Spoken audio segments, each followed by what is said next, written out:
What if you could grow gold instead of mine it? Not metaphorically, literally. Scientists treated gold-bearing soil with a specific chemical to make the gold soluble. An ordinary mustard plant absorbed it through its roots and stored it in its leaves. They harvested the plant and burned it. Real, recoverable gold came out of the ash. This is published peer-reviewed science. It has been in the literature for over 20 years. So why is the world still blowing up mountains to find it? The plant is Brassica jonesea, Indian mustard, a fast-growing leafy crop planted for cooking oil and animal feed across Asia and the West. One of the most ordinary agricultural plants on Earth. There's nothing exotic about it. You can buy the seeds at a garden center. It germinates in days, grows quickly in poor soil, and produces an enormous volume of above-ground biomass in a single growing season. It is not a rare species discovered in a remote rainforest. It is a weed in some parts of the world, growing along roadsides and railway embankments, so common and so unremarkable that most people who walk past it every day have never thought to give it a second glance.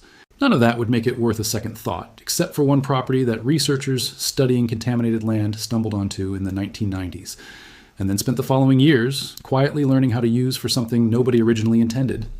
Indian mustard is a hyperaccumulator, a plant that absorbs metals through its roots at concentrations far higher than the surrounding soil contains, storing those metals in its leaves and stems rather than keeping them below ground. Most plants absorb the metals present in soil water incidentally, the way humans absorb trace amounts of minerals from the food they eat. A small, passive uptake that serves some nutritional purpose and stops well short of anything toxic. Hyperaccumulators do the opposite.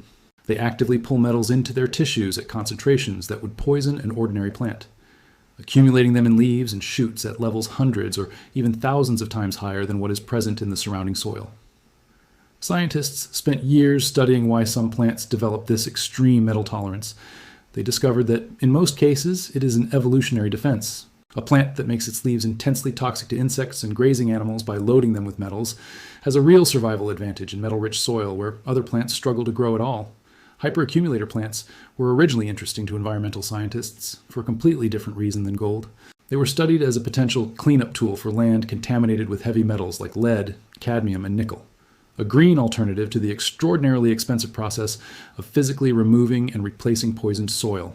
Let the plant absorb the toxins instead. Grow, harvest, dispose. Cheaper, slower, gentler on the surrounding ecosystem than any mechanical remediation. That was phytoremediation. What came next was something more interesting. Researchers began asking a question that should have been obvious from the beginning.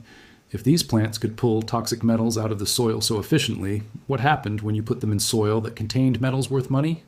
Stay with me, because this is where the science takes the turn nobody expected. Gold is not like lead or nickel. It sits in the soil for millions of years without dissolving, without moving, without being absorbed by anything, because it will simply not enter solution in water. A plant root can only absorb what dissolves. Gold, famously, does not. It is the most chemically stable metal on the periodic table. The reason ancient jewelry pulled from tombs thousands of years old still shines. The reason it does not corrode or react with almost anything in the natural world. The ancient Egyptians did not choose gold for their most sacred objects because they had refined taste in metals. They chose it because gold does not change. It looks the same after 1,000 years as the day it was hammered into shape. That unchanging stability is the property that makes gold valuable. It is also the property that makes it, in practical terms, completely invisible to plant roots. For most of the history of life on Earth, gold sat in the ground exactly where geology put it, untouched by biology, because biology had no chemical mechanism to interact with it. No plant, no bacterium, no organism of any kind could pull gold into its tissues from normal soil, because gold in solid form cannot be taken up through a biological membrane any more than a plant can absorb a grain of sand through its roots. What a root needs is dissolved ions, metal atoms floating freely in soil water, small enough to be taken up through the fine channels of root hair cells and transported up into the plant. Gold, sitting in its native metal form in the soil, does not do that. It sits there, stable, permanent, and completely inaccessible to anything alive. In 1998, a researcher named C.W.N. Anderson discovered the door that changes this entirely. If you treat gold-bearing soil with ammonium thiocyanate, a specific chemical compound, the gold dissolves. It does not dissolve the way a sugar cube dissolves in warm water, neat and complete within seconds. It dissolves slowly into the water moving through the soil, at concentrations low enough that nothing about the field would look different from the surface. But in that soil solution, for the first time, gold is available in a form that a plant root can actually absorb. Anderson planted Indian mustard in the treated soil. The plants grew. When the mature plants were harvested, dried, and incinerated, and the resulting ash was analyzed, the concentration of gold in that ash was not trace, not statistical noise, not the kind of result you file away and forget. It was measurable. It was meaningful. It was, by any reasonable definition of the word, economically significant. Concentrations high enough that if you were doing this at scale on low-grade ore bodies too poor to justify conventional mining operations, the numbers started making sense. This is the part almost everyone misses, and it changes the entire context of why this matters. Conventional gold mining does not operate on rich deposits anymore. The extraordinarily pure veins of gold that drove the gold rushes of the 19th century have largely been found and extracted. What remains, across most of the world's known gold deposits, is low-grade ore, rock and soil that contains real gold but at concentrations too diffuse to make the brutal economics of traditional mining work. You would spend more blowing up and processing the rock than the gold inside it is worth. These deposits are known. They are mapped. They have been surveyed by geologists who confirmed gold was present and then walked away because the grade, the concentration of gold per ton of rock, simply does not justify what it would cost to extract it with conventional equipment. The machinery that large-scale gold mines require is not cheap. Open-pit mines move millions of tons of rock per year using fleets of the largest vehicles ever built. The cyanide leach process that turns low-grade ore into recoverable gold requires enormous volumes of sodium cyanide, a chemical so dangerous that spills have caused environmental disasters on multiple continents. The infrastructure, roads, processing plants, tailings storage facilities, water management systems, can cost billions of dollars to build before a single ounce of gold is recovered. All of that overhead has to be paid for by the gold that comes out, which means the grade of the ore has to be rich enough to produce enough gold to cover those costs and still turn a profit. Below a certain concentration, the math simply does not work, and the deposit sits untouched. Phytomining changes the math. A field of fast-growing mustard plants costs a fraction of what heavy mining equipment costs to operate.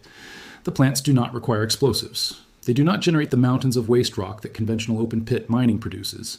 They do not require the cyanide leach process that most large-scale gold processing operations depend on, a process that has poisoned rivers and groundwater in mining regions across the world, requiring decades of expensive cleanup even after the mine itself is closed. You grow the plants, you harvest them, you burn them, and you process the ash. The infrastructure required is comparable to a small-scale agricultural operation, not a mining complex. A 1999 study by Brooks and colleagues estimated that phytomining could produce around 4 kilograms of gold per hectare on suitable low-grade soil. A figure that, depending on prevailing gold prices and local processing costs, sits in a range that can be economically viable for deposits that conventional mining cannot touch at all. The same study proposed that the technique could be particularly valuable for the rehabilitation of mine tailings. The enormous piles of processed waste rock that every conventional mine leaves behind, which still contains small amounts of metals that were uneconomical to recover by conventional means, but which represent both a wasted resource and an ongoing environmental liability. Let plants mine the tailings, clean up the site, and recover value from material that would otherwise just sit there leaching metals into the groundwater indefinitely. This is where the story gets genuinely strange, because that research is now over 20 years old. The peer-reviewed papers are real. The gold in the ash is real. The potential application to low-grade deposits and mine tailings is real, documented, and widely acknowledged in the academic literature on sustainable mining alternatives. And yet, outside a small circle of environmental scientists and mining researchers, almost nobody knows this exists. Here is why, and it is less dramatic than you might expect. Phytomining at the scale of Indian mustard and ammonium thiocyanate has real practical limitations that have slowed its adoption beyond research settings. The chemical treatment is expensive per unit of area and requires careful management. Ammonium thiocyanate is toxic to organisms other than the target plants if not handled correctly, which creates its own environmental management burden. The plants grow slowly relative to the pace a conventional mine can process rock. The gold concentrations in the ash, while meaningful, are still low enough that the processing technology required to recover them cleanly adds significant cost per kilogram. And the technique requires gold-bearing soil or tailings to be present in the first place, which limits where it can be applied. There is also the question of time. A fast-growing crop like Indian mustard can reach harvestable biomass in a matter of weeks under the right conditions. But it typically requires multiple growing cycles to pull significant quantities of gold from a given area of soil, each cycle absorbing another small fraction of what is available. The slow pace is fine for a remediation project where there is no urgency. It is a harder sell for a mining investor looking at a deposit and calculating when they will see a return. Conventional mining, for ore-grade gold, is simply faster per kilogram recovered. which is why it continues to dominate even as its environmental costs mount. These are real barriers, not conspiracy. No single powerful entity suppressed phytomining. The mining industry did not secretly buy the patents and lock them away. The research papers are freely available, the field is active and ongoing, and multiple research groups across Australia, South Africa, New Zealand, and elsewhere have continued developing and refining the technique for decades. What has kept it from replacing conventional mining is simply that conventional mining, for rich enough deposits, remains faster and more scalable than growing a field of mustard and waiting for it to mature. Phytomining is a tool for specific situations: low-grade deposits, contaminated land remediation, mine tailings recovery, not a universal replacement for the industry that currently produces most of the world's gold. What makes it worth knowing is what it represents, not what it has already replaced. A technique that allows a living plant to extract a precious metal from soil that conventional equipment cannot economically touch, using a fraction of the infrastructure and leaving a fraction of the environmental damage, is a category of technology that did not exist before Anderson's 1998 experiment. It opened a door. The door is still being walked through, slowly, by researchers who are refining the chemical treatments, testing new plant species, and mapping the specific deposit types where the economics work most reliably. There is also a broader principle sitting inside the phytomining story that goes beyond gold and beyond mining. The idea that ordinary plants could be redirected toward extracting specific elements from the ground around them, simply by changing what is dissolved in the soil water their roots drink, suggests a category of biological mining that barely exists yet in any commercial sense. Researchers have begun exploring whether the same principle could be applied to critical minerals: lithium, cobalt, rare earth elements, the metals that modern electronics and electric vehicles depend on. Metals that are currently extracted through mining processes that are both environmentally damaging and geopolitically concentrated in a small number of countries. A lithium accumulating crop that could extract trace lithium from the kind of low concentration geological formations that occur across much of North America and Europe would represent something genuinely transformative for the economics and politics of battery manufacturing. The plant-based approach to mining that Anderson's mustard experiment opened the door to is still, in 2025, mostly sitting in research papers waiting for the next Anderson to walk through it. Other metals have followed gold into this research space. Nickel phytomining, using a plant called Alyssum murale that naturally hyperaccumulates nickel without any chemical treatment at all, has advanced further than gold phytomining in some respects.